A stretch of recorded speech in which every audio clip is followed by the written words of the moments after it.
Welcome, everybody. Episode 7 of the Unmuzzled podcast. I believe that's what we call it, right, Mason? All right.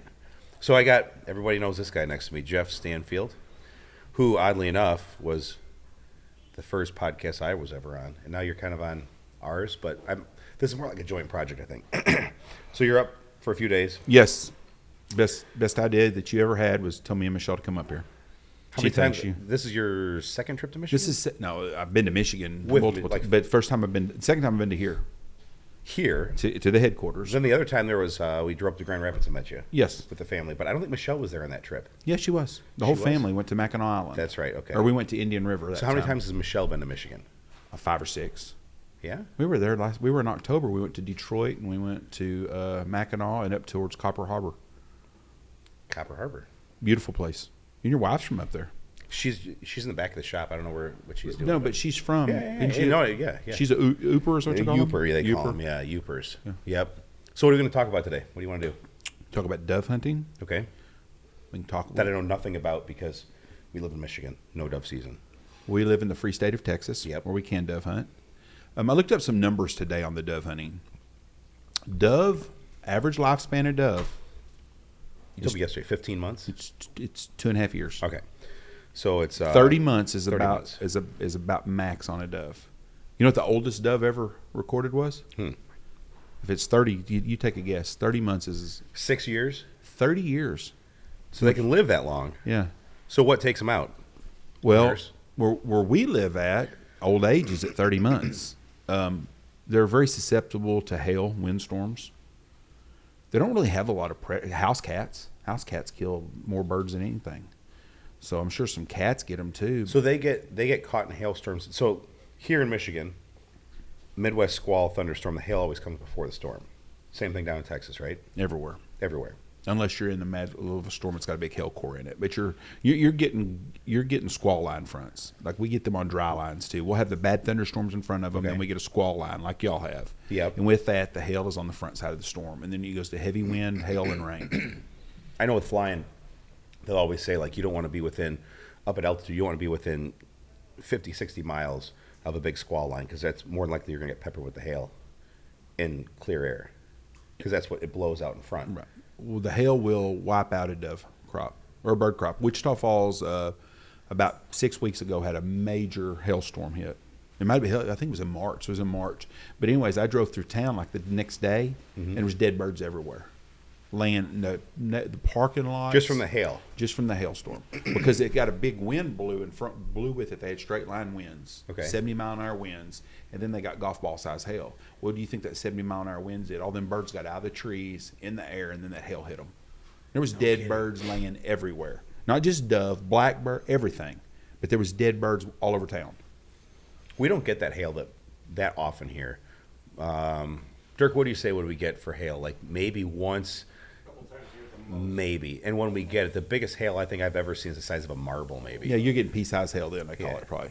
Well, we get the lake that protects us. It moderates our weather. It's colder. Gives cold air. In the summertime. Right. And then the wintertime it's warmer, so it keeps us a little bit more mild along the shoreline. The cold air, though, kills thunderstorms. Mm-hmm. Oh, yeah. Big time. Like you'll see big squall lines. They'll come across the lake. As soon as it does, it evaporates over Lake Michigan. But everything south into Indiana stays strong. Yep. The cold wind.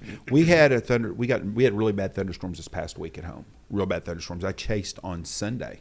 Matter of fact, Sunday afternoon it was bad, and I chased storms. And we had a little town 70 miles northwest of me that had 80-mile-an-hour winds and golf ball to baseball size hail. I drove through the town. I was north of there about 5 miles chasing, and we got into they called it Derico winds. I'd never heard of that. I'd heard of the term, but really didn't pay much attention to it. Iowa had Derico storm hit like 2021, and they had 150-mile-an-hour winds. It's like straight line, not like a tornado or anything. Exactly. It's they call it an in-ground hurricane, but it's not spinning. So is it like a massive downflow that goes omnidirectional, or it's just like on a front? It's just hot air for some reason that gets trapped in these storms. Okay. And I can't tell you the scientific reason it does it, but it does happen. Well, they called for this, and I was chasing, and we got into it, but we only saw 80. We were in one town, and behind me about 10 miles an hour, they had 103-mile-an-hour winds. But as I'm coming into town, the dirt is blowing in dust, and we went from driving in a little bit of rain till I couldn't see the front of my truck 5 yards because it was black with dust and dirt. Just terrible. And then all of a sudden I got out of that, and then I was all of a sudden in the mountains of Colorado in the springtime in a snowstorm, it looked like. The ground was solid white from hail. It was hailing like crazy, beating the hell out of my truck. And I had rental truck or your own truck? No, my own truck. I got a Chase truck, old Black Betty. Her hood on that thing's got more dents than a fat girl's ass, I'm telling you. So I hit I go through town. I had to put it in 4-wheel drive through town because there's so much hail and ice on the ground. It was solid. It was just like a snowstorm. But it was a snowstorm with the ditches are full of water. It's pouring down rain, and you can see baseball and golf ball size hills hitting the water and splashing in the ditches, and the ground was solid white. So you think all the moisture that you guys have now, like, because you said you got all the water you need. Yes, we're great for this. And it's like that all season. to the west of you, where all the weather comes from. So is that what's creating these massive thunderstorms with all the moisture that evaporating to build them? It helps. There's no doubt about it. When you have wet keeps wet coming because of the moisture. That has definitely helped us a lot. There's some conspiracy theories on my thoughts on the weather. All right, let's hear it. Give me a couple of them. This makes me sound like a real idiot, but I'm going to throw it out there. They cut off funding on all this HARP stuff. The government did. Back up with HARP. HARP, you have to look it up what it means. It's something we control the weather with. And it's in the budget. You can find it. I can say, hey, you're smiling and looking at me, you think I'm crazy already. Like seeding clouds for rain like we did in Vietnam? No, we do that. We've done that as a mayor of a town. Real, we did it, yes. Yeah. Silver iodate or something like that. I think. Yes, that's a very common occurrence. And as mayor, we were involved in that in 2014 and 15. In 2016, it rained a bunch. Okay. Don't know if it worked. And one of my questions at the first meeting was, well, if we have a flash flood, are we responsible for causing floods? You know. So HARP, did Elon cut that one or no? Yes. He did. Yes. All right. So tell me about it. Look on your phone what HARP means exactly. It's I can't even tell you what it means. You know how the government is. HARP conspiracy theory. Or just HARP weather control. Weather it's control. It's in Alaska. It's a building. About HARP, the High Frequency Active Auroral Research Program. There you go. HAARP. Okay. Is a scientific endeavor aimed at studying the properties and behavior of the ionosphere. Okay. They cut that off. It's a research project. I understand that, but let me finish now. Okay. They cut it off. No money, no funds. All of a sudden, it's raining. Now, I'm not saying that's why, but if we have a normal winter this year, I'm going to bet this has got something to do with it. And I was exactly the way you were about 5 years ago about this. But I've been hearing about this and hearing about this. Everything that could hurt a farmer, HARP's been doing in the United States in the last 10, 20 years has been weather related. Going green. How do you push the green energy stuff? You got to make it hotter and, all these climate change. I know a lot of blueberry farmers around here locally that have been fucked up by chili and imports and free trade. Okay, there you go. That has nothing to do with weather. Well, but I'm telling you, the weather has hurt everything in the grain belt. Yeah, but farmers it's always the weather's fault. It's always too wet or too dry. I agree with you 100% on that too. I'm just telling you that HARP has been defunded, and we've had a normal spring for the first time in West Texas in a long time. And how long has HARP been around? A long time. Let's see here. Like a long time, and I was shocked by this because I was always at the deal. Me and Mike had this question, had this conversation. Yeah, okay. At Squad. Mike's a very smart man. He's probably one of the smartest people I know. Yes, and we talked about this because I said, tell Tony that there's no way the government can control the weather.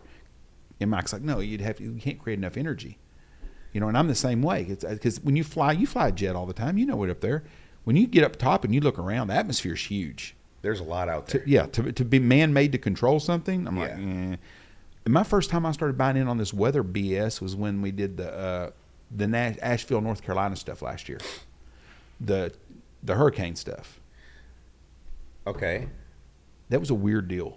I do have to say, we can control the weather to certain degrees because just last week, even I think we're still under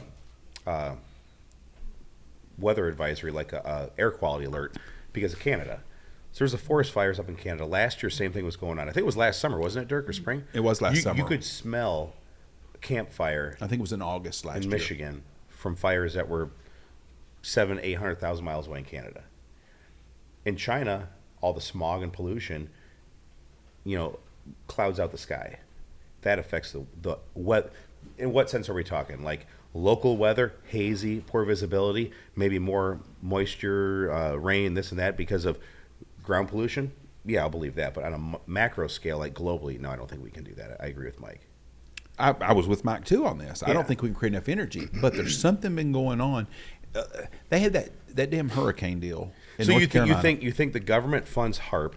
No, the government does fund okay, HARP. So the government funds HARP to alter the weather, and then put the window dressing on it and call it climate change or global warming and blame it on fossil fuels, energy, and everything else we do as humans.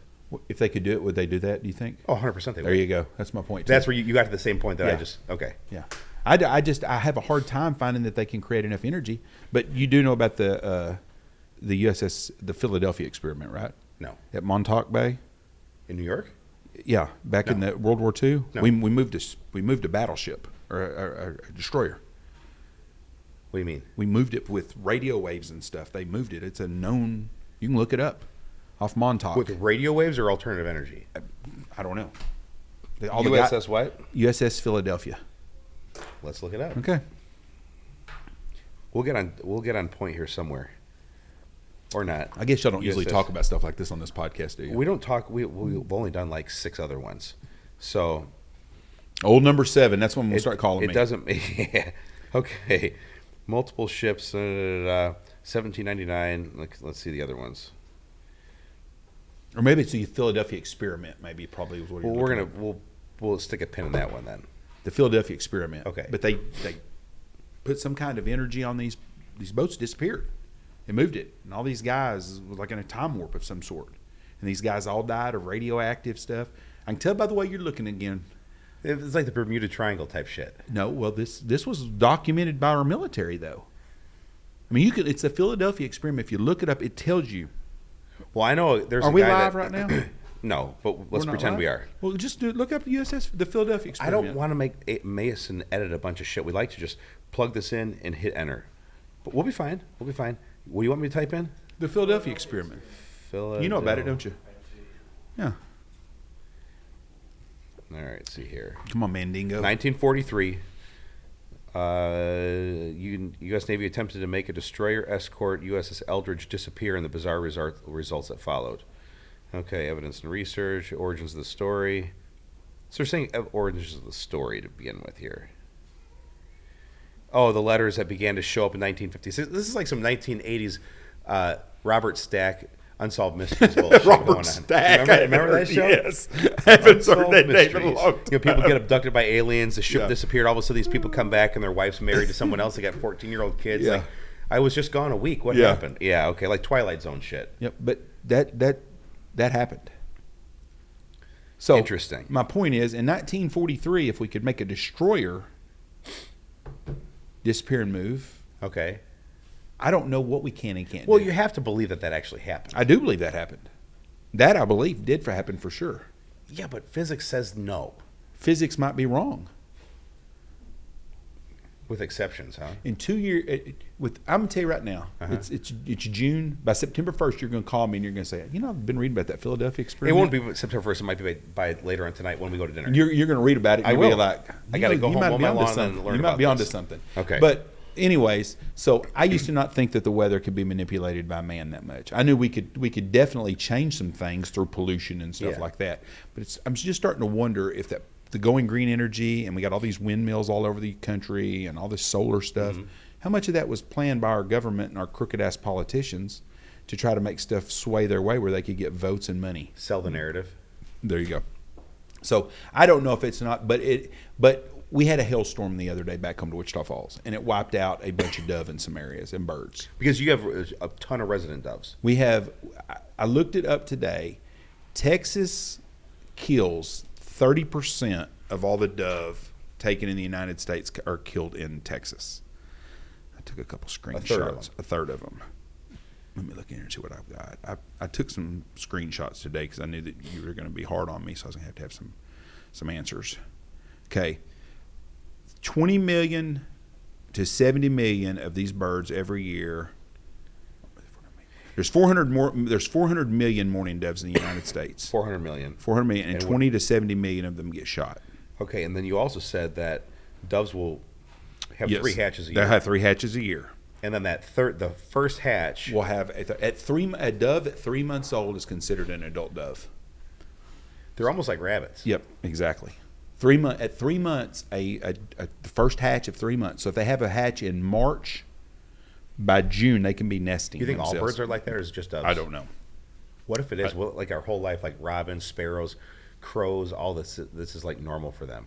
It might be. I don't know the gestation. I don't know how that works with their eggs. I know turkeys have one hatch a year. Well, I know a turkey poult can fly for like a week. But a quail will have multiple hatches too. You said quail do the same thing as yes, doves. quail do the same thing dove will do.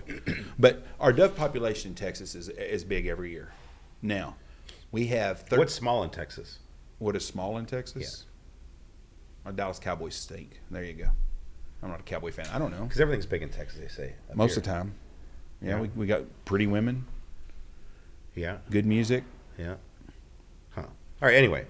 So, quail and doves.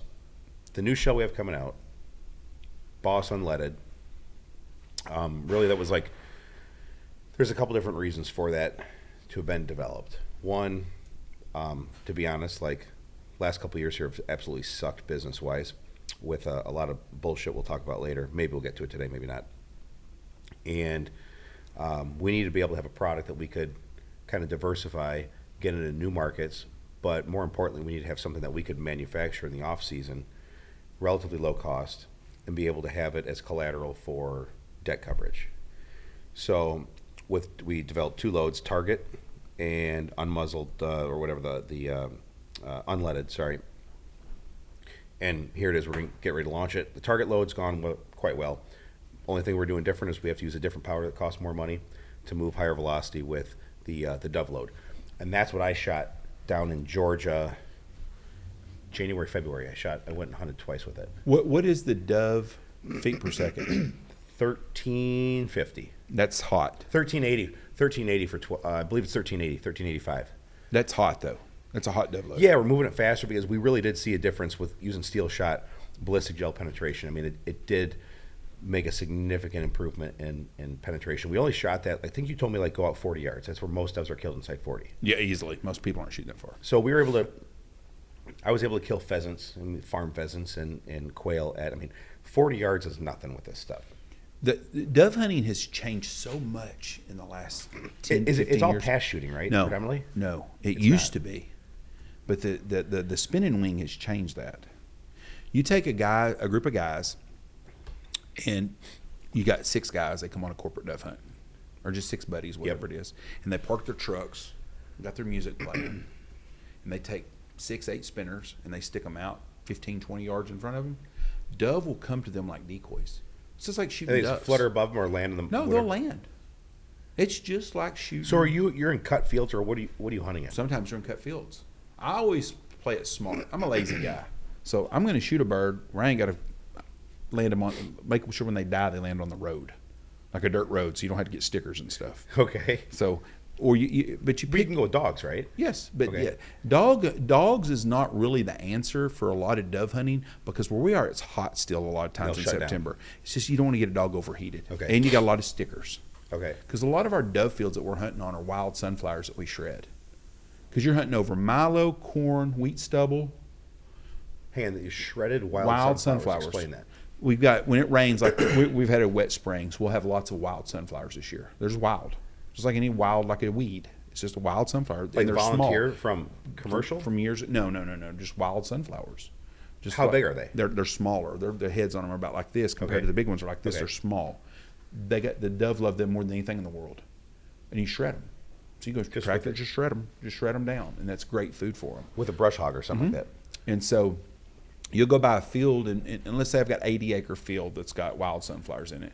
You'll shred strips in it that may be 40 yards wide, or maybe 20 yards wide, and you'll have them 100 yards long. You'll have these strips cut through these fields. So why are farmers leaving those fields fallow? Those are places that they're not either haven't farmed yet, or we've got a couple places that were CRP fields. Okay. They've been put back in native grasses, or some of them they won't do nothing with them. It'll be just wheat stubble. They got got a lot of wild sunflowers in them, and then they won't put a plow in them until October, November to plant winter So after wheat. they cut their wheat, this is the stuff that grows. It just grows up late spring, early summer, or after the first cutting. And now you're seeing this year we've had some areas that had some hailstorms. Those places that had hailstorms, their wheat ain't going to make anyways, so they won't do nothing with it until it's time to put a plow in the ground late September, October. So we go in and shred it. So you shred these places, and then you put, but you find a place that's a common area. So your guys' wheat is already turned? What do you mean turned? Well, in order for the hail to break it down, I mean, it's already had. Oh, no. They haven't combined it. They're combining wheat now, but when we're having thunderstorms now, it's been wet, so they're behind on the combines. So right, we got so a lot of wheat. It's not green anymore. Like No. we have up here. No. Our wheat's brown. Okay. Our wheat goes brown about probably the 1st of April, second week of April maybe. When our stuff is just starting to come in. Yeah, and then they'll well, some of the wheat up here don't even get planted until the spring. We'll plant right? in the wintertime, but some gets planted in the spring, but a lot of it's planted after the harvest in the fall. That's what we do, and then they'll graze cattle on it. If it's a good wet year, they'll graze cattle November, December, January, pull them off in January, and then they'll let it grow up, and then they'll combine it. Okay. So we shred wheat that's not been, whether it's been grazed out, hailed out. You're going to go in there and you're going to have some wild sunflowers. Some places will just be wild sunflower fields. There's just nothing on it. It grows up every year, and you shred it and you hunt on it. All right. But you find a common area, like we'll have an area that's cut low where you can find your bird. You put those spinners in there, and those doves will come over there and land right in the, just like a duck decoy. And they fly all day long? No, well, the best dove hunting is in the morning and in the afternoons. Afternoon's better than morning. Okay. But we'll do a morning hunt, like our package dove hunt. We're doing a boss steel dove hunt, unleaded dove hunt. We're doing that, and that's a Monday through Thursday hunt. You come in Monday afternoon, you hunt Monday afternoon, and you have dinner that night, spend the night Tuesday morning. But we'll hunt in the afternoon, and the best hunting is usually from 5 o'clock on. Okay. If it's real hot, you hunt till sunset. Okay. And then in the mornings you go and you can shoot 30 minutes before sunrise. 15 birds? Yes, 15 bird limit. And that's white wings or mourning doves. But you said there's a third kind too. There's Eurasian dove. That's it's a feral dove basically.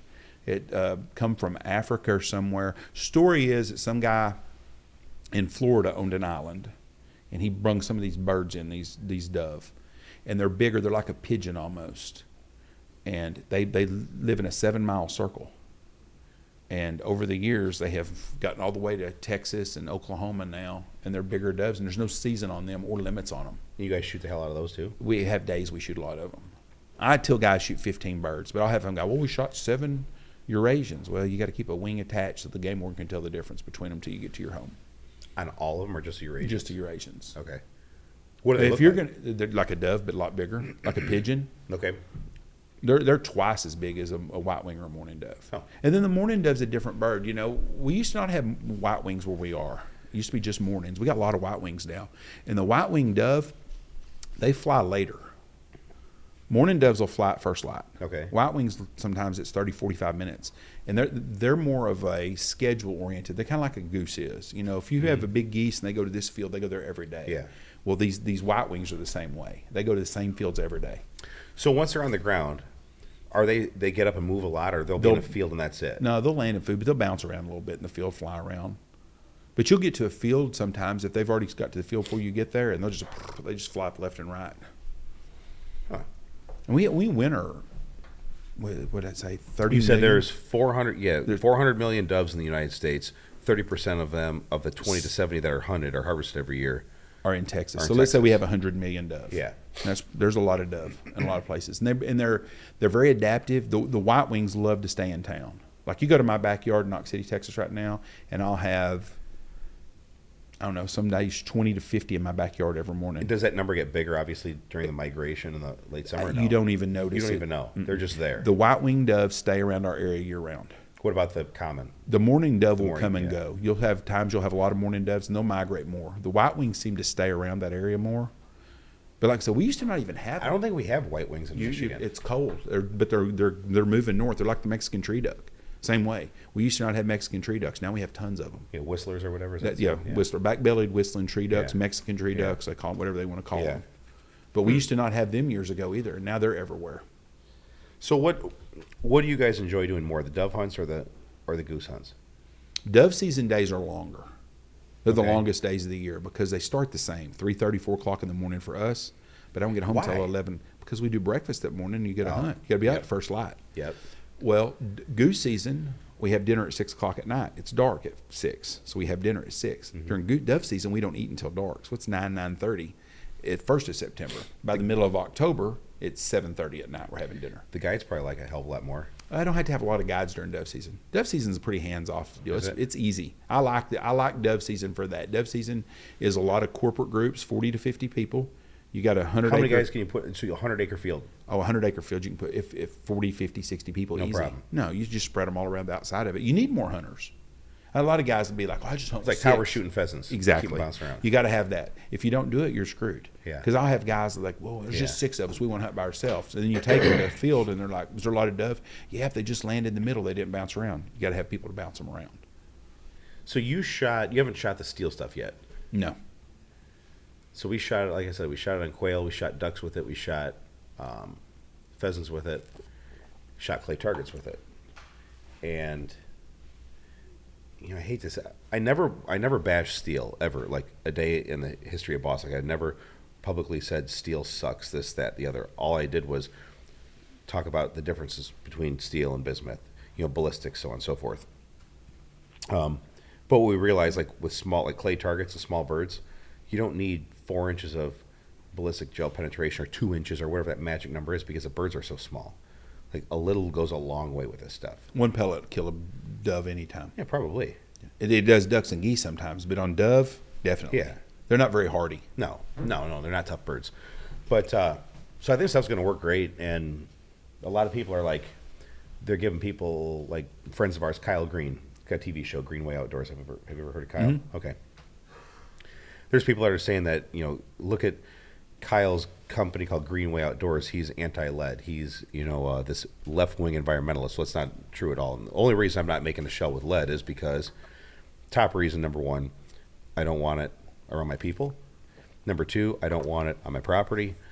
And thirdly, probably best to keep it out of the environment if you have the opportunity to. I would agree 100%. So that said, we're not anti-lead. We're just anti-lead in Stevensville and Bridgman, Michigan. Proper here. Like in the factories around my people. And with steel, like we've been able to figure out a way to make steel work. A lot of it's through education. A lot of it's through pattern performance. And have steel shot be viable. Same thing with this target load and lead. We've got 2 old guys. We had another episode here a couple months ago. And they honestly couldn't tell the difference between the lead shells they were shooting and steel. And the cool thing about it is the shot's made in Michigan 2 hours away from us. It's recycled scrap metal that they turn into shot. They anneal it so it's a little softer and ship it to us as much as we want. It's kind of cool. As I've gotten older, Yep. I'm a big proponent for doing things better for the environment.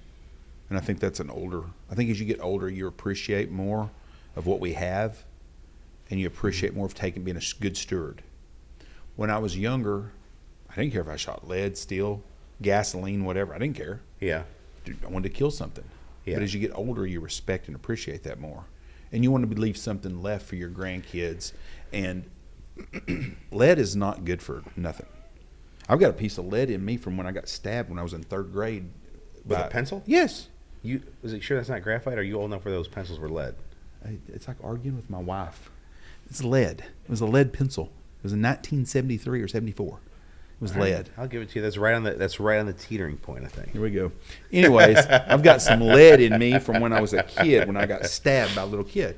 Anyways, we don't need lead. Gun clubs, everything. We need to go to something that's better. So by shooting steel at doves, I'm absolutely floored that we're in 2025 and we're still shooting lead anyways. By the federal government. They get in the middle of everything else. Why we're still shooting lead? All I can figure out is the lead lobbyists must be really, really strong. Well, I mean, yeah. That's what it's about. Yeah. Because if you really wanted to do what's good, you would get rid of all lead shot. Especially if you got something that performs just as good or better. Well, that's the thing, like what we're realizing now with like bismuth. We can talk about it now. It's a good segue, I guess. Alternative materials, right? So yes, if you can have something that cost, performance, value, if you can have something that is comparable in cost, that's comparable in performance or better, why wouldn't you want to look at using it?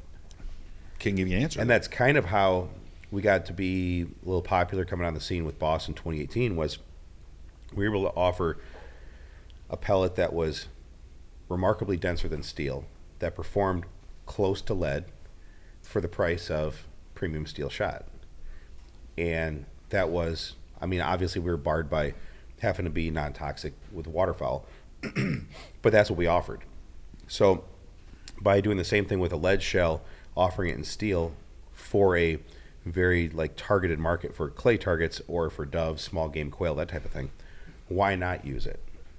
No reason not to. But it wasn't developed. We weren't going after dove hunters. We're not going after, competition target shooters.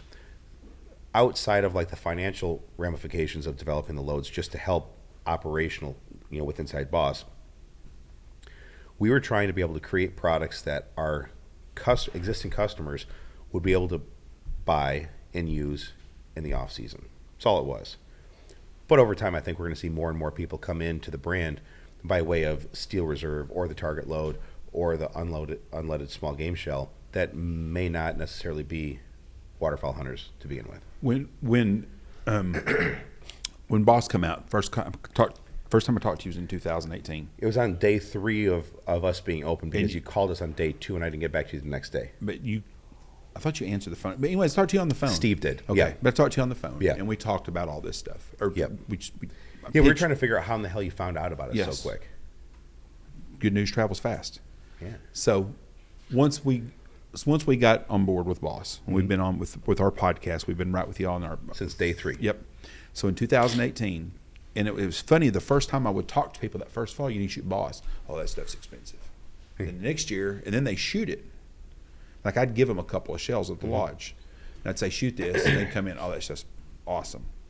Every one of them shoots Boss all the time now. Yeah. And I told a guy one time, I said, listen, it may cost a little bit more, but how many shells does it take to kill a bird now? A lot less. And they're like, it just takes one. I said, that's right. So if you hit the bird, if you can't hit nothing, you might as well buy the cheapest crud in the whole world because you ain't going to kill nothing anyways. Right. But if you're a halfway decent shot, it only takes one shell to kill it. Mm-hmm. When I was guiding hunts back when we went from steel to lead, the very first year, go ahead and timestamp me here. It would have been around 93, 94, 90, somewhere. 90, it started in 89, rolled out in some states. By 90, it was universal. Okay. Well, I was one of the first. I was hunting guiding back then. So that was 35 years ago. That's been how long I've been in business. And you would shoot, and the steel shot was terrible. Absolutely the nastiest shit in the world. And it killed more birds and hurt more birds than it ever did. You'd have to shoot 3 shells to kill a bird. You know how this whole thing started back in 1979, still on YouTube. There's a guy who's still active in writing and whatever he does named Tom Roster. He put out a video that was sponsored by, I believe it was the U.S. Fish and Wildlife Service. It was a federal government alphabet soup agency. And he did this extensive research project, I think over 2 seasons. For sure it was like 79. It might have been 78, 79, or 79 and 80. For sure it was 1979. And they went through with x-rays, and they were doing, the reconstruction by sending, skewers through birds and like wound channel analysis. And all this was done in California too. And they were using like archaic old school range finders. This whole, I'm going to call it a propaganda video, because at the end of it, they said that steel shot was more effective and more lethal than lead. Well, they lied. Well, that was 1979. So you have 10 years, 11 years of development that could have gone into making steel better. But all that we ever heard was, the first steel for killing ducks, for killing geese was garbage. And what I can't understand, I've got some of that old steel. And when you look at the breakdown of the shell, the powders burn about the same, primers are the same, hulls are the same, wads made out of the same plastic, pattern the same. What made it so terrible? I don't think it was so much that it was terrible, it's that everyone got used to it. That you probably are right, because it was bad. Like we would shoot, and I would tell guys all the time, stay on the bird, because you'd hit a bird and it would crumble and start falling, and then they go back over here and look, and then this bird you look at, it's a mile away and it's just barely going. It was bad. Yeah. But that's when we came up with the 3.5 inch shell, because there was a timeline payload on that. Weight. When I was guiding. When I first grew up, as a kid growing up to hunt, I shot lead 6s. My dad reloaded, and he had some hot 6s that we reloaded. We shot 6s at everything, and we killed everything. Yep. They were dead. Yep. Just like shooting boss.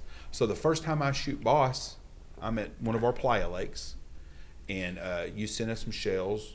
Yep. And I'm and we're shooting ducks, teal, and I shooting them. Poof, poof, poof. And I told Andy, I said, it's like being in my blind with my dad in 1978. I said, this is what it was like shooting lead. It was like, wow, this is what it used to be like. Then I'd notice in the goose blinds all the time that guys, I could see a blind the first couple of years when not everybody, most all my hunters shoot boss now. And you'd see a guy and you'd see birds, a group that they didn't want to buy boss compared to guys that just folded and killing. Well, that was the boss shell.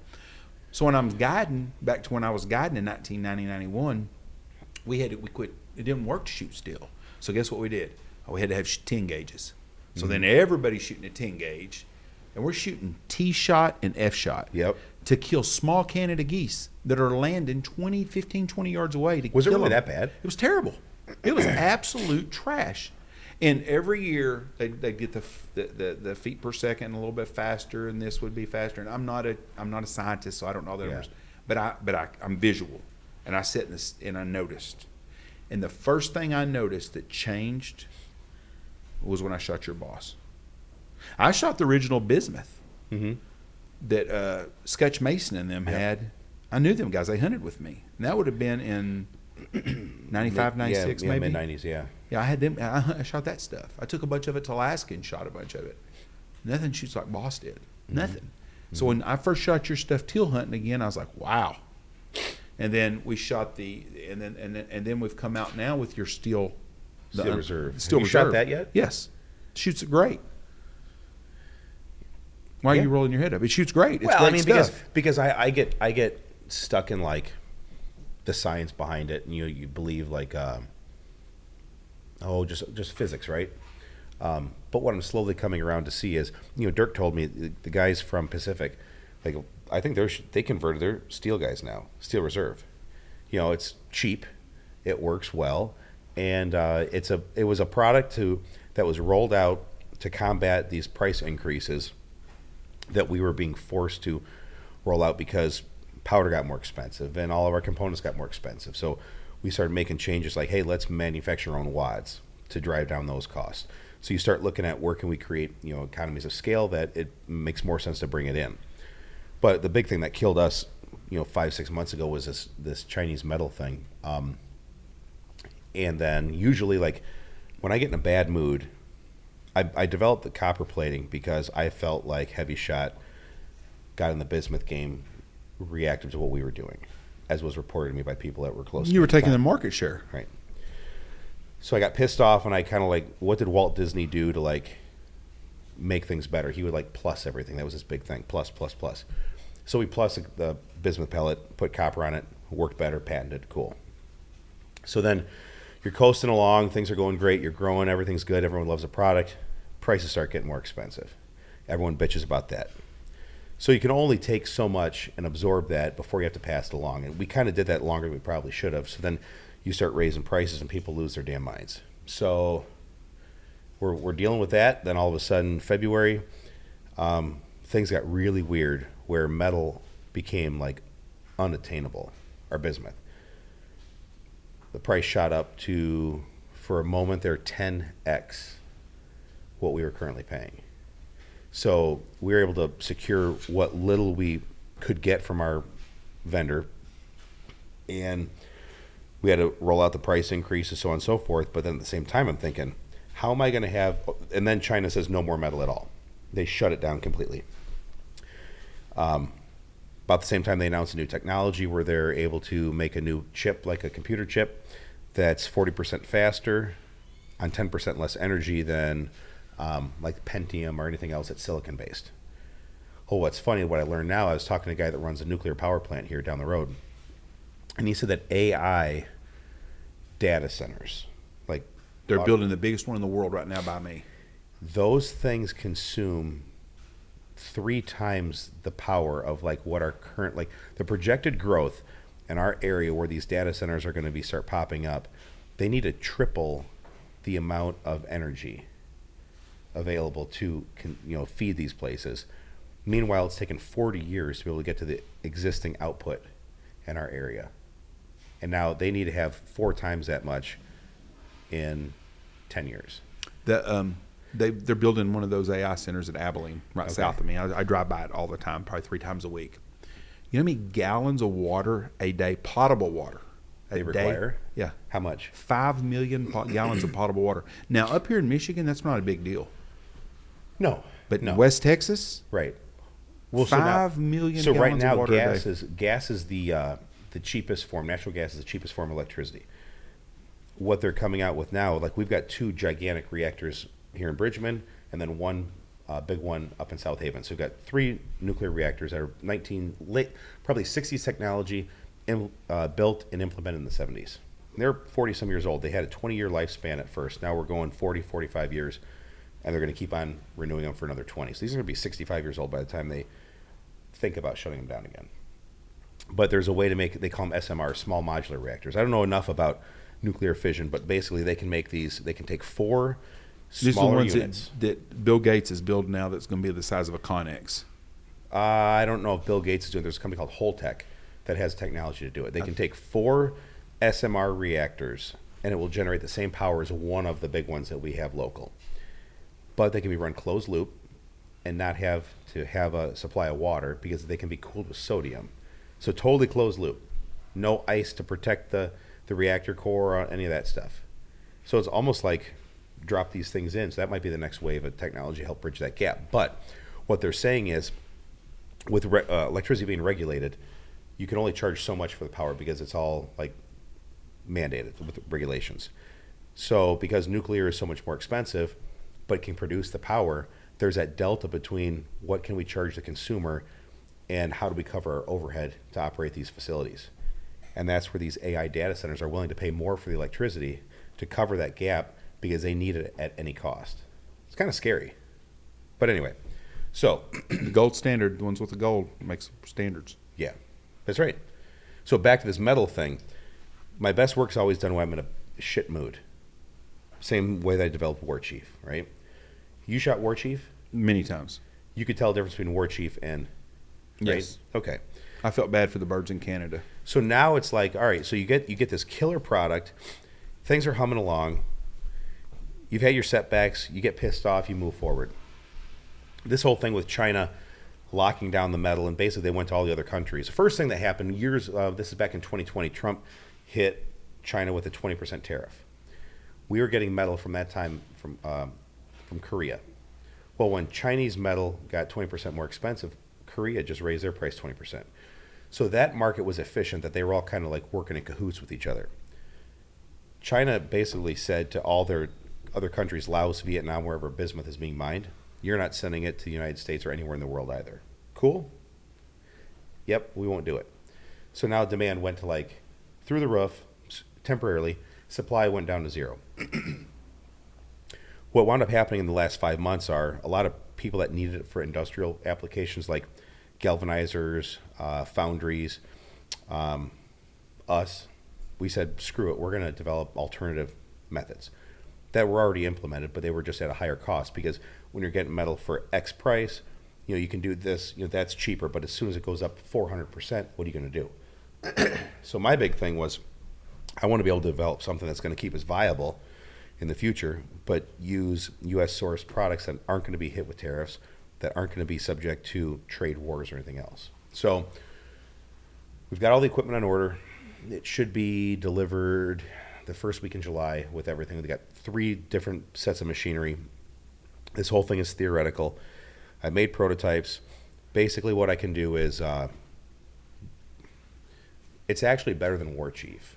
I can throw mid 90s to high 90s patterns at 40 yards, and I can get damn near the same gel penetration as War Chief, like with shorter shot strings, because the pellets are a little bit harder and they won't deform as much. They'll carry more energy downrange for a longer period of time. And this will be coming out by fall, hopefully. And yeah, and we're gonna have. Are you gonna have all gauges? Yeah, because you've changed. All the old people are now shooting 28 gauges. I bet 20. Yeah. I bet if you did a study, this would be really interesting. I would like to know the 28 gauge sales in the United States and the 410 sales since you came out with your product. And that whole thing was 100% like not done on accident. It started off as a favor for One Shot Lou, Alex Brittingham. She's got that little dog Gator. You ever talk to her? Yeah, I know who she is. Yeah. I know her daddy. Yeah. He hunted Jack. me years ago. Yeah. Yep. So she called and said, "Hey, I shoot a 28 gauge. You know, I got a little dog named Gator. Kind of got dog trained and this and that, and she's a hell of a shot." So at the time, I think she was getting her shotguns from. She shot over unders. Who was she sponsored by or working with? I can't remember exactly who it was. So I ordered tooling to make 28 gauge shells for her, and then once that went out and people heard we had 28 gauges, then it turned to a thing. And I would say it probably hit its stride 2020. We started working with, Benelli asked us to develop a 3-inch 28 gauge load. I'm like, I don't want to. Why would we do that? They're like, well, we're coming out with a Super Black Eagle 3. This is when they kind of like Super Black Eagle 3, then they came out with the 28 gauge Super Black Eagle, then the 28 gauge. They came out with, they told us they were working on both of them, but they were going to now launch them a year apart. So this is like 2 years prior. Yeah, so at that time, it was 2020 when we were doing it, because I had a 2 3/4 inch gun. I didn't have a 3-inch gun. I didn't want to develop a shell because the ballistics fall off. They said, we're going to be making a Super Black Eagle 28 gauge. We want to be able to have a 3-inch shell that will be supported by the market. So will you make a shell for it? Just informal in the conversation. I'm like, yeah, send me a gun, because my Benelli that I have is only 2 3/4. So they sent me a Ethos, and then I did all the development from there. So again, I don't want to break my arm off to pat myself on the back, but I really do think that what Boss did kind of made the 28 gauge relevant for duck hunting. I'm in that market. I know, because I deal with hunters every day. Yeah. And we hunt as many waterfowl hunters as anybody in the world does, and I see more and more folks shoot the 28 gauge and 410s. I shoot a 28 gauge. It's my favorite gun to shoot. Well, 20 was too for a while with the shoulder. Yes, Yeah. but we shoot the 28 gauges. But it's not just me; it's my customers. They want 28 gauges, and I'll tell them all the time. Order. And we have a lot of y'all stuff is drop shipped right to our lodge, anyway. Right. Especially out of state guys. I've got some guys from California that buy the stuff, have them ship it to me at the lodge, and then they'll take their stuff back to California that they don't shoot, knowing that they can't get it out there. So they just buy it. They just have it shipped to the lodge. Yep. But we have customers that shoot 28 gauges. You know how many 28 gauge customers I had 10 years ago? 0. That's right. Yeah. 0. 410, 0. Yeah. Now, I was doing this long enough that I used to have a bunch of guys shoot 410s. I had an older group of guys that hunted with me in the early 90s, and they still had lead shot, and they were shooting 410s, every one of them. Yep. I tell you, there were a group of doctors from San Antonio, and they were World War II doctors, every one of them. I wish I'd have had a podcast back then. You talk about some great stories. Right. But there was like 9 of them. It was 9, then it was 8, and then it was 5, and then they're all gone. Yeah. But they all come from San Antonio, but they were all World War II docs, but they all shot 410 shotguns. With lead. And that's what they shoot.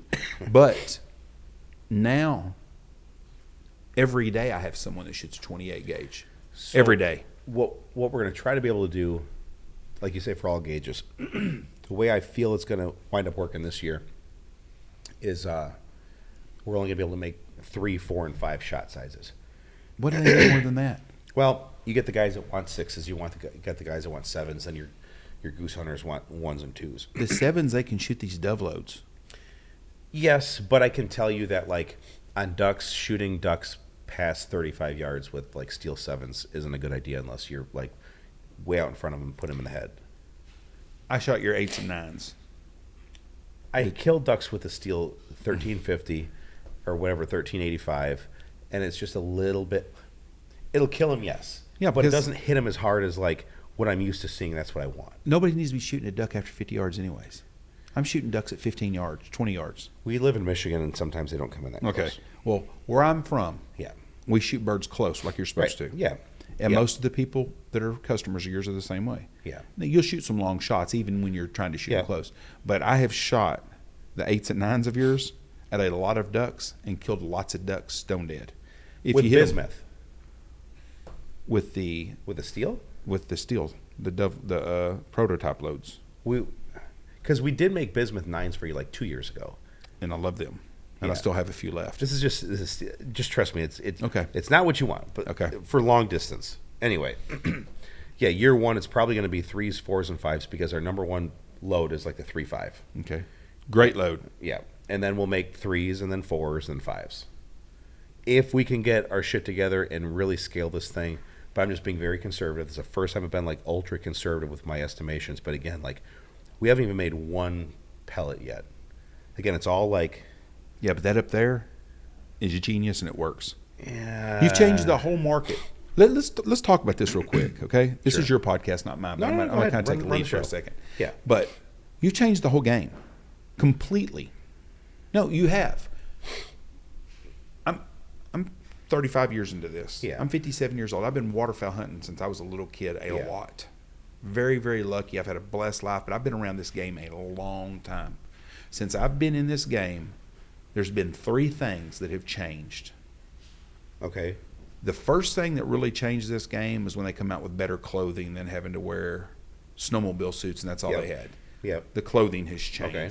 From shin to whatever it is, the clothing game has changed. Okay, my comfort. The decoy hasn't changed. A duck decoy looks like a duck decoy. The spinning wing decoy. That's the second thing I was Okay. going to say. Okay. The spinning wing changed things. Yeah. Okay?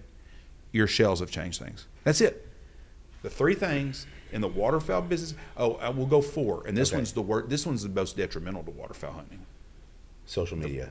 Well, I wouldn't even count it. Yeah. The mud motor is Okay. terrible for hunting. Now, the guys that use mud motors, I'm not knocking you. I'd have one too if I had to do that. I'm just saying the birds used to have places they could get to that would rest that nobody could get to that they can't get to no more. That's what I'm. Same with OnX. Yeah. OnX has been good, but OnX is also everybody's got access to the same stuff. So, Right. But the mud Right. motor is not good for hunting, but it changed it. Because places that used to get rest, like in Arkansas, them birds don't get no rest no more. Yeah. Because everybody can get to them. Right. I'm not knocking you for doing it. Warren Coco's a smart man. I'm just saying that. But your shotgun shell, if Ducks Unlimited did a deal, the top 10 things to change waterfowl hunting in the last 50 years, Yeah, that would not happen these days. it would, your product would be one of the top 3. I don't think well, thank you first off, but I think it has more to do with what's behind the shell than what's actually like in it.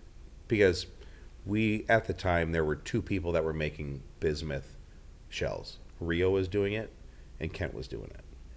But I didn't think they weren't hitting the market the right way. I haven't heard anybody ever come into my place No one ever shot it. and brag about shooting Rio or Kent. No one ever Never. did. And I don't know if either one of them make it. Neither here nor there.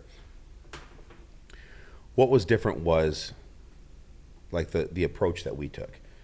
Direct to consumer, because when I was a little kid, I used to nerd out on whatever I was buying. Like I could buy like 2 things a year because I would save my money because I had expensive taste and the shit that I wanted was expensive. Like 4-wheeler parts when like you're 13 years old and you need to spend like $600 to buy a carburetor, pipe, and tires for a quad. Like, that's a lot of money for a little kid. So you obsess over like what you're going to buy. You'll see an ad, you'll call the number at the bottom and try to get a hold of someone in tech support and ask questions about this and that. Like that's the kind of I kid bet I they was. hated you when you called. And then the customer service, right? So we talk about it before. People have heard me say like customer service of McMaster Car. And what I loved about them is, the Yellow Book, we buy stuff from them probably 3 times a week. We order stuff. Ricardo's got shit he's working on back there right now that just got dropped off by McMaster this morning. So what I liked about that is if you bought a product, a bearing, a motor, whatever, and that thing burned up, most people are going to tell you what. Well, like if you got a problem with a washer dryer you buy from Lowe's or Home Depot, that thing shits the bed. You going to call Lowe's or Home Depot? No. They're going to want you to call the manufacturer and deal with them. McMaster Car, you call them up, they give you an RMA number, they send you another one in the mail that same day, and you send the other one back whenever you feel like it, and you don't get charged for it. Like And they've been around how long? Forever. Because they have good customer service. The 30s, I think. Yeah. 1937. Let's double check. I think it's 1937. But good customer service. The best. So that's what we wanted to be able to do here. Y'all do that. Yeah. McMaster Car. I've seen so many guys call me up and they'll say, "Hey, we're coming hunting, whatever it is," and they'll say, No, I was wrong. 1901. And they'll be like, "Hey, we need to order shotgun shells. Call boss." And I said, "You can have them shipped here, or you can have them shipped to your house." Well, we're coming out there on Thursday. I said, "It's on Monday." I said, "They'll have them to me, no problem at all." Yeah. We doing good, Mason?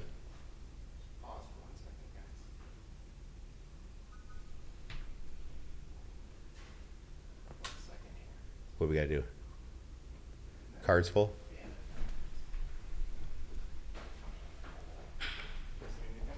No. How we doing on time? Are we on a As long as we can break it up and do it a couple times. Are we on a time limit? No, fuck no, we're not on a time limit. Let me tell you, we did a podcast the other day, 3 hours. No, that son of a bitch wore me out. Carl Ray. I've gotten called every bad name in the book through his fans, so they hated me. Who? Because it's called him Carl Ray Hollifield. He's a freaking stop the hop. He's just a piece of crap. All right, so we're back. So customer service. So guy calls me up and was like, "Hey, we'll be there Thursday." I said, "No problem at all." And then he called me up. He said, "Well, I just had it sent to my house because I was afraid it wouldn't make it before." And he said, "It came in on Wednesday." I said, "I'm telling you, boss don't jack around with this stuff. Yeah. Y'all have the best customer service." And you know another reason why people like it? They can talk to a person. That's it. Because anyone can order any ammunition they want these days on any online source and get it in a couple days. But when you have the performance, the consumer experience that we try to keep, the best, and then the back end support, that's what makes a difference. So when other people want to make products similar to ours or come out with the same kind of messaging, like they don't have what we have. And I don't care what they've got. I don't care what they do. We know our customers, and like as we all learn to greater degrees, like loyalty is a big thing. My loyalty has probably put me in some of the most danger I've ever been in my life. But at the same time, it's created the most opportunity for me as well. So we have that commitment to our customer. Nobody else has the loyalty, our loyalty, like we have for our customers. How many customers? And because honestly, Jeff, like it got to a point over the last couple of years, it's like, why am I doing this shit? And if it weren't out of the loyalty I have and the drive to say, I owe it to my people, I owe it to my customers to keep this thing going, I'd have just walked away from it a long time ago. So you just keep on pushing through, and as long as our customers keep supporting us and we see growth and they like our products, that's what's motivating me to stay engaged in this whole thing. Because you know what I've been through. Mm-hmm. It's enough to take most people out. Yeah. How many guns for customers over the years have been sent to you or brought to you, and you work through things to make sure their guns shoot properly? Well, since 2018, I just now trained somebody else to do a force. But how many? Countless numbers. I don't know. Okay. I don't know. How many times do you think you're going to get that done anywhere than other places? None. Yeah, but that's just like what do I expect? Yeah. That's who I was as a kid. But that's I built a business around it now. But that's what makes y'all different. When you go and you see Boss, and I've traveled with y'all lots of places. I've been all over the United States with y'all doing stuff. When you're Boss shot shells, people look at you different. It is like kind of like in sporting events, a Nike type deal. If you're with Nike, but you're with Boss, because Boss signifies a great product, great customer service, an American product, and people appreciate that and respect that a lot more than you think. Yeah, but if they really knew, like, we're really not that cool. I'm just a normal guy that just does normal shit every day. But what y'all do in the company has changed waterfowl. And it's changed it where everybody thinks that. You're going to have people that's going to hate you, because anytime you're a success, you're going to have people that don't like you, correct? But they really don't dislike you. They're just jealous. Maybe they are. Why would they dislike you? I'm disliked by people, and I know why I'm disliked, 'cause I'm a horse's rear. You're not. You're a good person. Well, maybe I'm an asshole. No, I don't think so. Yeah, I can be. I can be a big asshole. People that work here probably say that, but most people are not going to say that about you. Fair. And I think that's very fair. And I've been around you a lot, and you're a very nice guy. But the product changed the waterfowl industry completely. The other companies that did this kind of shell, it was the whole package. It was. That's right. But the other guys that do this, that do the same thing y'all do, it's not the same. Well, it's kind of like how many other companies are out there that, and it was direct to consumer is the way to go, right? Because that was the only way to get that message. Change direct, yes, right. So it was Dollar Shave Club Vice golf ball. How many other direct-to-consumer golf balls are there, right? There's Vice, and there's probably other ones that no one knows about. Like your cooler is the Yeti cooler. They were the first one to make – a cooler's been around for hundreds of years, since ice boxes, right? but Yeti was the first one to make it really cool and like brand around it. So everyone else is always going to be second place. So if that whole direct-to-consumer support, quality, performance, that whole thing, whoever does that, I don't care who it is, they're going to be the second one to it. And that's the one thing I can say, like, that we did different. Like, did our shotgun shell, the performance, change the industry? Yes, it did. I can't get to that point, but what I can say is what we did as a business was the first in our own class to kind of do what we did on a scale that we did. Because there's other guys that have hand-loaded ammunition, sold it to buddies, small-time type stuff. Like, we weren't the first ones to go direct-to-consumer with ammo. It's been done forever. But taking the top aspects of everything that I always wanted as a consumer and bundle it up in a business that just so happened to be a repeat business with consumable products, that's where it really, really took off. The golf club, what do you call them? Vice golf balls. Vice, Yeah. Don't know nothing about them. You used to play golf. I haven't played golf much at all lately. It's basically Titleist performance. Okay, that's what I was going to get to. Direct consumer price. Have they made a difference in Titleist and the way Titleist does stuff? No. Yeah, but you did everybody in the shotgun shell industry. They're trying to keep up. No. Yes. Because there's still a lot of people that don't even know who we are or that we exist. Bullshit. Well, then If they're in that's the true, waterfowl then, business, if they that's don't. true, then I should start scaling things back because then we'll have sold and done business with every single consumer we'll ever I be didn't able say to do. you've sold it. You said they didn't know who you are. I didn't say they didn't buy what you have. They Yeah. know who you are. Everybody in the waterfowl industry knows who you are. That's a big statement. I don't agree with that. They live under a rock. Yeah, dude. In the waterfowl world, everybody knows. Not everyone has social media, Facebook, and listens to podcasts. The guys that don't do that are waterfowl hunters, they're waterfowl junkies, is what they are. Hang on, the guys that... A guy that doesn't have any of that stuff that you said, social media, blah, blah, Yeah. blah, but is consumed by shooting ducks, knows who's Boss Shot Shells is. I'm telling you right now. Dirk's shaking his head no. You don't think they do? I think when we go to shows, we will get a lot of people that I'm introducing the brand to. They You're know. there with me. Yeah. You answer that question a lot. Yeah, but A lot. okay. We're not there yet. 10% of the people don't know who I we like are. being the small under. I like being the guy. You're because not of- that guy no more, though. Yeah, we are. No. If I have that mentality, like we're established, we're this, we're that, then you start like you already did everything. You're just like you become a legacy business, and that's one of the things I do miss. Like when no one knew about us and everyone was talking shit and saying it wasn't going to work. That just like made me sharpen the axe more. And I've done that, but it hasn't been in the eyes of consumer criticism. It's been in the eyes of fighting for your life, right?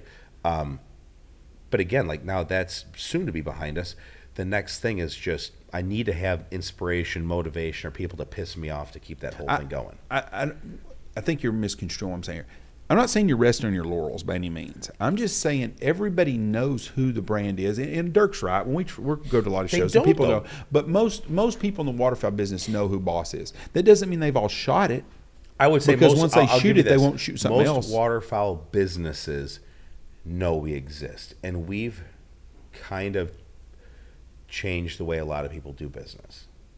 We were somewhere the other day, and a guy was a waterfowl hunter.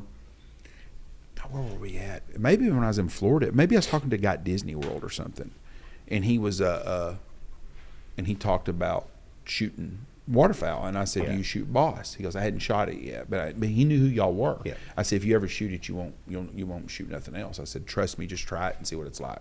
So there's going to be some people out there that haven't shot it. There's no doubt about that. Well- But people know. And the brand, and Dirk's right. When we go, we meet people that don't know. But anybody that's really in the waterfowl world knows who Boss is. Because you've changed the whole shooting game. Yeah, but what's that mean? What's that matter? Well, Who gives a shit? It does mean a lot, though. That's To what who? Well, Obviously, to me, it doesn't. I don't care. Like I was never the popular kid in school. I don't talking mean that about in a being disparaging popular. way. I'm just like, talking about how good the product is. So everybody knows how good the Boss product is. Okay. I mean, they do. There's certain things that are really, really good in life that you deal with. And when you Yeah. buy a Boss shotgun shells, you know what you're getting. It's the Cadillac of the shotgun shells. It is, but at the same time, like what we built in 2018, what we built in 2020, what we built last year is still not the best. No, but you're getting there all the time. But it's still the best there is. It's a pursuit. On the 2018 standards, it's the best there was in 2018. On the 2020 standards, it was the best in 2020. Same Right. with 2023. Why do all the other companies jealous or want to be boss? I don't think they're because jealous. the product is better. It is a better product. Winchester's not jealous. They're not jealous. They're owned by. How can they be jealous? How can one guy at Winchester be jealous? They can't be jealous. They have to satisfy shareholders. That's where their focus is.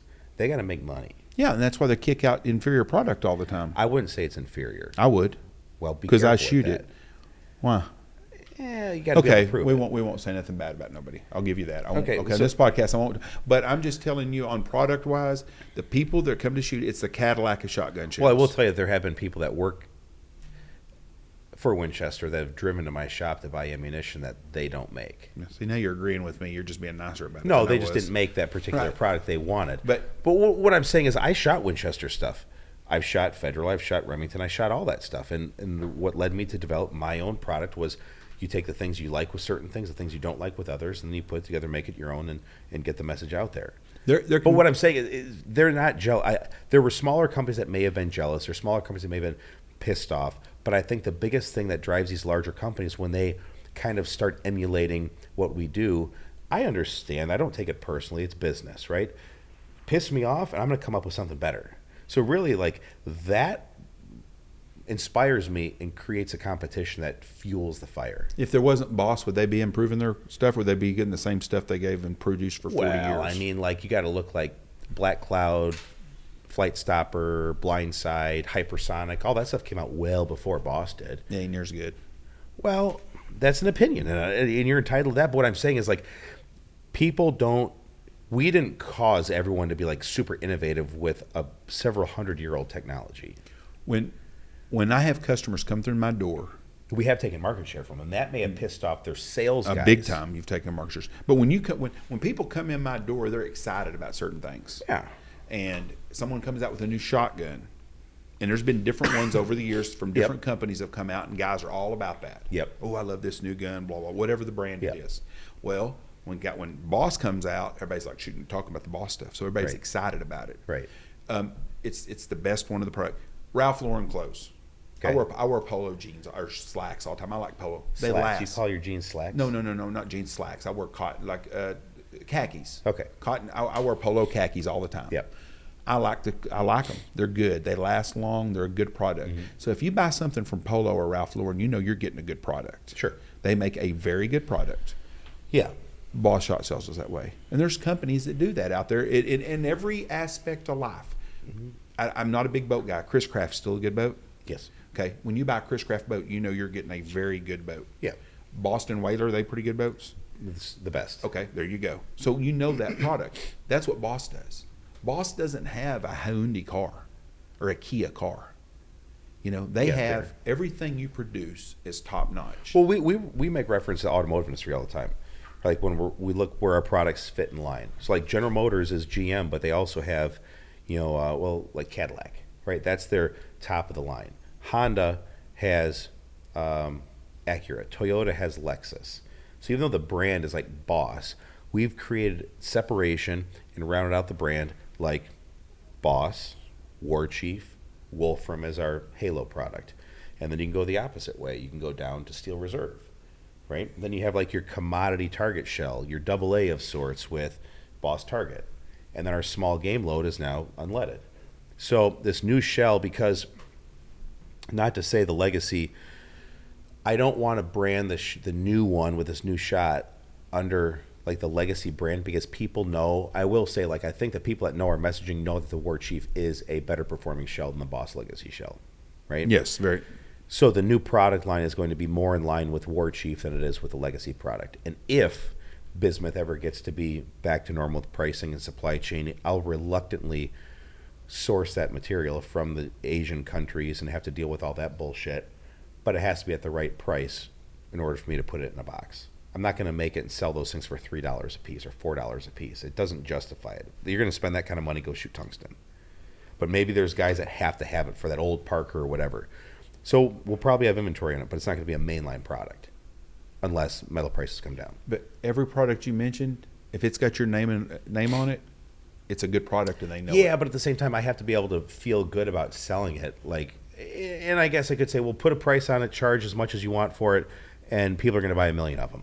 Yeah, I feel bad, even though I can't control it. Like, I would rather not make it Right. than make something that like is unaffordable. But if you have the most expensive thing or you have the cheapest thing that you make, people know they're getting the Boss brand. I don't want to be either one of those guys. I want to be the guy right in the middle. Well, but what I'm saying is, even you said you're more inexpensive shells. They're still good. They're better than most people. They're are not the getting. cheapest. No, but they're still better than what most people get. And that's what I'm saying is, when you buy something from you, you know it's quality. When someone gets them Dove boxes there and they open that Dove box up Yeah. and they put that gun in there to shoot the Dove, they know they're getting the best 20 gauge or 12 gauge shell they can get. And that 20 gauge shell, when you open up that yellow box, and what's going to happen is there's going to be a grandpa sitting with his grandson in Texas this year, and he's going to open up that 20. He's going to give his grandson a box of shells. His grandson's going to have a little single shot shotgun. His first time to get a hunt with grandpa, and he's going to sit next to him. And he knows when that kid shoots that shell, if he hits a bird, it's going to kill it. Andy's going to know that thing, when it lands out there, he's not polluting the environment. And when his grandkid wants to take his son hunting 60, 70 years down the road, that same piece of property is there and it's not got a bunch of lead in You it. better be careful. Someone's going to start calling you a Democrat. Why? Talking about environmental and all that shit. I'm getting older. Not a Democrat by any means. Well, I graduated college with a specialty in earth and environment. So, like, I kind of had, like, this mentality, like, preserve the resource. And it also led into, like, super lean manufacturing. And the stuff I do at Ultra Seal, you know, we kind of pioneered a certain technology and, like, zero discharge, that whole thing. But I still had, at the time, I had a Fox body Mustang with no catalytic converters on it. You know, twin turbos making 600 horsepower, you know, doing stupid stuff with it. So it's like you have to be conscious, but at the same time, you still have to have fun. Yeah, but as you get older, you think of things different. Oh, 100%. Like now the thought of having like a deleted diesel truck in my garage, like I don't want to stink up my house. Right. So maybe I'm getting a little bit old. You are. I don't feel it. And you'll start, well, you will, though, in a couple of years. You wait and see. You'll start Shit. getting the ouchies. But those shells right there will change the dove hunting, because first it's going to be, well, they're more expensive than the cheapies I can get at Academy or wherever you go. And then 2 years from now, it's going to be, well, I don't mind paying a little bit extra because it goes for a good thing. And it's going to be, well, I don't have to shoot as many of them. You know what I mean? The average guy, you know how many shells it takes to kill a dove? Is it like ducks with like 5? 5. Yeah. 5 shells. We figured ducks and geese like 3 to 1, so that was 5. 5. So let's just say 3 million doves in Texas are killed. Yeah, It's 15 15 million million shells. rounds. Yeah. That's a lot of lead. Oh, yeah. So- The number gets big quick. Yeah, real fast. So that right there is a whole lot better off. Yeah, absolutely. And I think that I think your dove loads, you're going to find out how many guys are going to be shooting teal this year. If I lived in southern Louisiana, where they did teal hunting capital of the world, where they shoot more teal during the early teal season, I'd be buying Boss right there. I'd be buying those dove loads. Where they come 7s and 8s? Yeah, 7s and 8s. I'd be buying me the lead 7s, or not lead 7s, steel 7s. Yeah. And that's what I'd be shooting at them. We'll see. I'm telling you, that's the We'll see. market right there. Everybody that lives in southern Louisiana, once you buy that, that's all they'll shoot. Let's hope. Let's hope. It And will. if not, it's not people's thing. In time, it will be. And that's the deal. Like I've learned to be a little bit. One thing is, as I've gotten older, I have learned to be more patient. I'll still run through a brick wall if we have to, but I know like there's times to be urgent on certain things. There's times that you develop something for the long term. The target load and that unleaded shell is a long term play for us. This whole Boss thing is a long term play, right? Right. Like it really has. Like it's been kind of like this ups and downs of like a growing business, right? So the long-term trajectory is always up, but you've got your setbacks and everything else. Sometimes I feel like the world's working against you. I think we've all felt like that at certain points here. You remember your first warehouse you ran selling Boss? Yeah. Come a long way, hadn't you? Well, that was all of Boss, start to finish, well, short of the shot making. We were in a 40 by 60. That was customer service, raw material storage, manufacturing, and finished inventory and order fulfillment. 40 by 60. Yep. When Dirk first come to work for you? Full time. Full time, right in 20, I think. Okay, I remember my first. You told me, oh, you got to get this guy on that works for us part time. He helps out around here. Dirk, he was a tattoo artist and stuff. And look at Dirk now. Everybody in the country knows Dirk in the waterfowl business. Everywhere you go, the most recognized person in waterfowl business is Dirk right there. more than anybody. Yeah. Phil Robertson died, now it's Dirk Sorrells. I'm telling you right now. I'm telling you, Dirk be going to Louisiana and he'll be walking on water, and people having him christen babies there. But that's what the business has done, though, because everything you do, it just grows and grows and grows. And these shells, these dove loads, are going to be the same way as everything else has. When you first come out with Steel Reserve, people are like, how many of them you sell now? Everybody loves them. Yeah, that was designed for a purpose. 35 and in. Yep. Get people in the brand.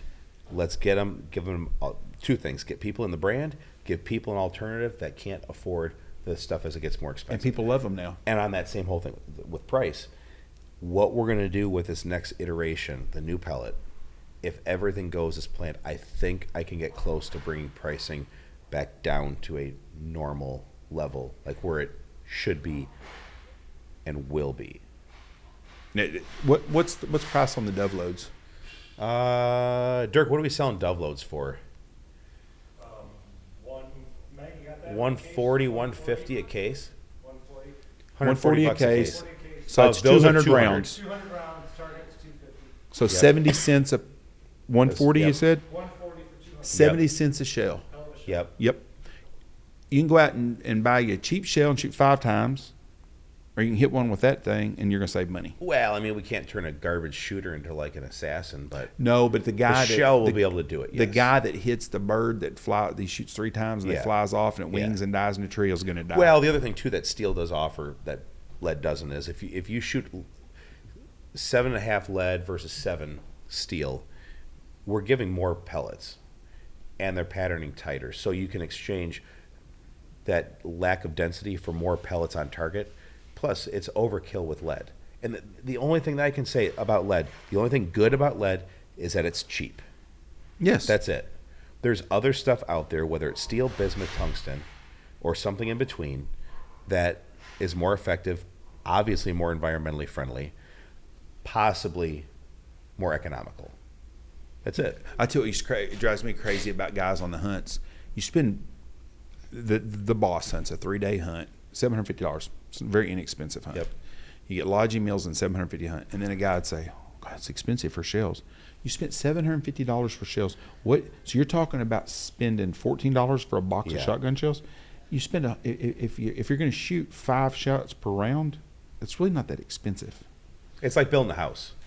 Like when you get down to like buying furniture or bushes for landscaping, Yes. that's the most expensive money that you're ever going to spend. But Yes. anyway, you're never going to keep everybody happy. That's the intent is try to keep our existing customers happy, and that's the focus. If I never get one new customer from here on out, what we have for the rest of our lifetimes is more than enough to have a good business. Well, That's kind of where we're at. You've got a hell of a business here and a great product, and I think it is, like I said before, I think you've changed the waterfowl industry, and there hadn't been a lot of things, but I think what you've put into the shotgun shells, not just you, but even the competitors to do the same thing, is make people more conscientious about the environment, and it's something that's a lot more humane on the birds of getting shot and dying instead of suffering.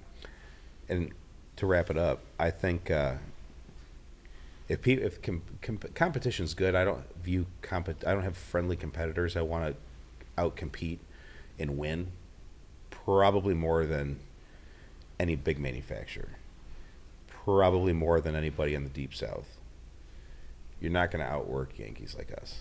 Not going to happen. And as long as I'm still here doing this, I'm going to make damn sure that the stuff we make is the absolute best. Well. And this new one should make War Chief look like Legacy. Like I said, War Chief made Boss Legacy look like steel. This War Chief, it's going to be a War Chief shell. The new War Chief will make our existing shell look like Legacy. So everybody out there that's wondering what we're going to do for waterfowl loads, they're coming. Yeah, probably August. We got to have it ready by sometime in August. So we'll have the stuff in July. Give me a couple weeks to get the process figured out, start rolling things out, and we'll start having stuff by the end of the month, early August. Good deal. Thanks, Jeff. Hey, thank you, man. I appreciate you. everything y'all have done for us. Y'all have been great. Thank you. Thank you. Thank you.